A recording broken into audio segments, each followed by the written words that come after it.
hatred of immigrants, contempt for the truth, greed, and the abuse of power. We are fighting those same evils today. And we need to be clear, shamelessness is not and will never be a superpower. It is the mark of a villain. Kidnapping children is not what great nations do. The funniest thing about Trump's presidency is that you don't have to exaggerate a single detail to make it hilarious. The man already lives like a cartoon character sketched by a bored animator during lunch. Jim Carrey doesn't even need to parody him. Trump arrives as a ready-made caricature of leadership. He stumbles through history with the poise of someone who believes Air Force One is simply an oversized golf cart. It's political theater, just without the rehearsal, costume, or script. We have a president who started out when the country was together and had a wonderful leader, and he is tearing us limb from limb, destroying every institution. Let's talk about this Donald Trump, even though we don't want to. Let's bring it on the panel for this. He's a car salesman. He's a used car salesman. Absolutely. And he's, you know, he didn't make America great again, but he did turn back the odometer. You know? So who knows what the hell is wrong with us? Carrey perfectly captures the absurdity of Trump's facial performances. Every smirk, squint, and over-rehearsed pout feels like it was lifted from a children's puppet show that got canceled after just one episode. Trump's expressions never reflect the seriousness of the moment. Instead, they mirror the look of a man caught cutting in line at a buffet. He's the only world leader who can walk into a summit with global superpowers and still look like he's trying to sell steaks at a strip mall. And if anything, we've got to get back to a place where we realize that a vote is not who you are. You know, and because you voted Republican, you're not stupid, you're not different, you're not worthless. You know, I could break bread with anybody who voted for Trump. We could find some common ground to love each other through, you know? So, just stop doing stupid shit! If you're enjoying this video, don't forget to subscribe to the channel and hit the bell icon. Trump's speeches are even more cartoonish. Instead of presenting real policy, he tosses out random statements like a magician pulling rabbits from a hat, except these rabbits are half-baked claims that collapse the moment anyone checks the facts. Carrey turns it into pure slapstick. Picture a president juggling flaming torches of misinformation while insisting everything is fine. Even as the curtains behind him go up in flames, Trump doesn't offer reassurance. He delivers improv night at the world's most dangerous comedy club. As I watched this week, what I kept thinking was, it all comes down to this case of narcissistic personality disorder. We've all talked about it since you've been on the public scene. But we see it in real time. Somebody really unraveling, spiraling toward madness. So I'm an asshole? Is that what you're trying to say? No. We're talking you're not talking about. The irony is that Trump claims to be the smartest man in the room, yet he talks like someone who forgot to study for the test. He turns the simplest facts into riddles, as if mispronouncing a country's name somehow makes him an expert on foreign policy. Carrey mocks it with the wild energy of Ace Ventura trying to diagnose a sick parrot, loud, absurd, and utterly detached from reality. Trump doesn't speak to inform, he speaks to reassure himself that he's still in control. Trump. This whole thing has brought back my 8-year-old self. It's been a gift from God. It's like literally like brought me back to 8 years old, where I used to sit in my room. Trump is toast. Yeah, man. And so you just kind of digest the news of the day. It's an affirmation. Robert Mueller putting the squeeze on the president. Just to release. And control is exactly what he never had. Every decision feels like it came from a man who consulted a magic 8-ball for guidance. Carrey mocks Trump's impulsiveness by picturing a president shaking toys in a meeting instead of reading briefings. One day it's tariffs, the next it's tweets, and the day after that it's another outburst that sends markets spiraling. Leadership demands vision, but Trump operates on reflexes, and more often than not, they're the wrong ones. There was a tape of him talking to Bob Woodward, right? We heard that this week. At the end of it, he gets a little frustrated and he says, well, accurate is that nobody's ever done a better job than I'm doing as president. He says, how can you... Job of what? Job of what? Demolition Man? Right. There's nothing left! That lot is closed. When it comes to loyalty, Trump runs the White House like a reality show elimination round. Staffers spend their days groveling instead of governing, knowing survival depends on how hard they clap during his latest rant. Carrey compares it to a circus, where the ringmaster fires the clowns mid-performance and replaces them with elephants. By the end of each season, the cast changes so fast it feels like the credits of a bad sketch show rolling in real time. Obsessed with appearances, Trump treats optics as more important than outcomes. To him, policy isn't about results, it's about applause. Carrey mocks this by miming Trump posing for cameras as chaos erupts behind him, or pulling slot machine levers every time he meets a foreign leader. The jackpot never changes. Awkward stares, forced smiles, and a reminder that America handed the show to a game show host. Great. Who was the teacher you draw pictures of? Do you remember his or her name? Mrs. Gervais. And she and? was a super, ultra hip teacher. Oh. Literally, like grade 6, she was, first of all, I was at the back of the classroom drawing pictures of her getting like attacked and missiled and axes in her head and things like that. Yeah. It's like, I hadn't learned how to be correct yet.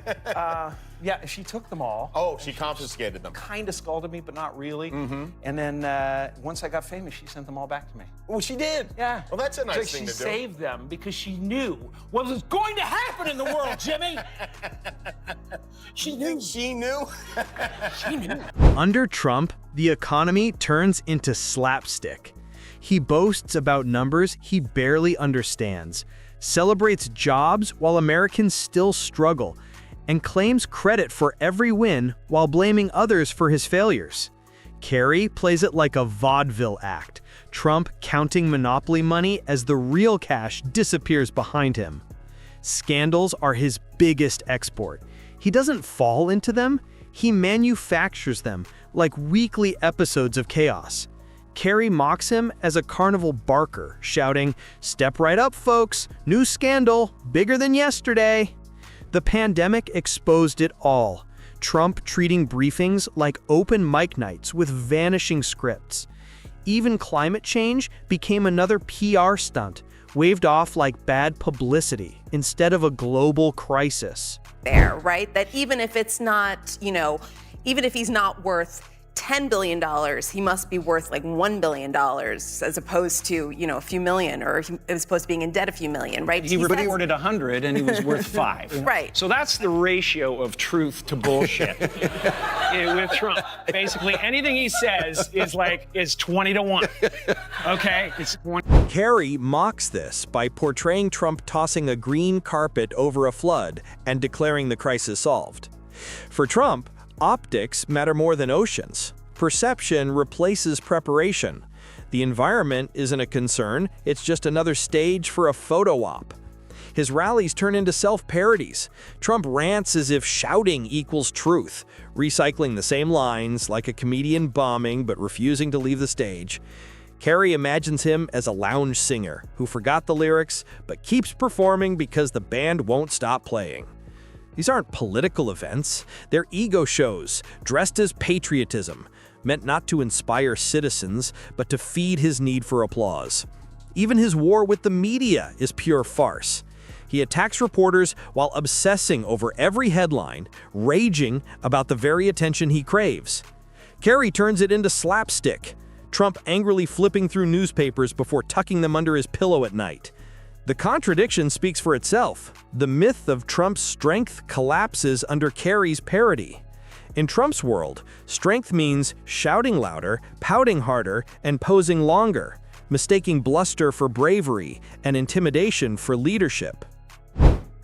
This administration is a rabid dog, and it's turning us upside down. And all, as far as I'm concerned, it's as obvious as the nose on your face, but people have made these elections and politics in general who they are, and it's not who you are. You can make a bad decision about a candidate. It's not who you are. It doesn't mean you're dumb. It doesn't. Carrey plays it out with exaggerated chest thumping, puffing Trump up like a cartoon rooster in a barnyard fight he started but can't finish. True strength requires substance, and Trump is all feathers, no fight. Then comes the endless victimhood. Trump whines about unfair treatment while holding the most power in the country, casting himself as the underdog in a system built to favor him. Carrey turns it into tragic comedy, the most powerful man alive sulking like a sitcom character who wasn't invited to prom. It's theater of self-pity, starring a man addicted to grievance in a job that demands grit. Even his grasp of history becomes material for ridicule. He mangles facts, confuses timelines, and talks about past presidents like he skimmed their biographies at an airport bookstore. Carrey exaggerates it in a skit where Trump stands before Mount Rushmore guessing the presidents and celebrating after getting two right. The absurdity borders on self-parody. Trump's ego isn't just a quirk, it's the engine behind every chaotic decision, driven less by leadership and more by how it'll play on TV or earn another round of applause from his base. Designed to solve real problems, they exist to keep his name in the headlines. Jim Carrey paints him as a man who sees history not as legacy, but as a backdrop for his own self-promotion, as if centuries of struggle were just the opening credits to his personal reality show. The presidency, under Trump, becomes less about leadership and more about stagecraft. He doesn't act like a steward of the nation, but as the star of a never-ending production where the audience's only job is to validate him. Carrey skewers this delusion by portraying Trump treating cabinet meetings like casting calls, searching for supporting actors who won't outshine him, even if they can't deliver their lines. The administration doesn't run like a government, it plays out like an improv troupe, where every scene must end in applause for the lead. Trump stands at the podium waiting for a laugh track, answering questions not to clarify, but to impress, not to explain, but to inflate. The American people show up expecting guidance and leave feeling like they've just watched a one-man variety show with no encore worth remembering. I can break bread with anybody in this country. I love people in this country. I love the heartland of this country. It has nothing to do with that. It has to do with, it's become obvious that the choice was a bad one. We just need to change it. And if you can't vote for a Democrat, at least let all this flood of information that's so negative and so obvious. The irony of Trump's endless chase for validation is that it makes him impossible to take seriously. True leaders are remembered for their service and achievements. Trump is remembered for his obsession with recognition. Carrey highlights the absurdity by imagining him unveiling monuments not to national triumphs, but to his own selfies. The presidency becomes a parody of self-celebration, where the grandest achievement is the sound of his own applause. Yet beneath the slapstick lies tragedy. Not the image of a leader, but of a caricature stumbling through history in oversized shoes, making noise while leaving little behind. Trump turned the presidency into a circus, and Carrey tears away the curtain to reveal the ringmaster was never in control, just the clown pretending he was.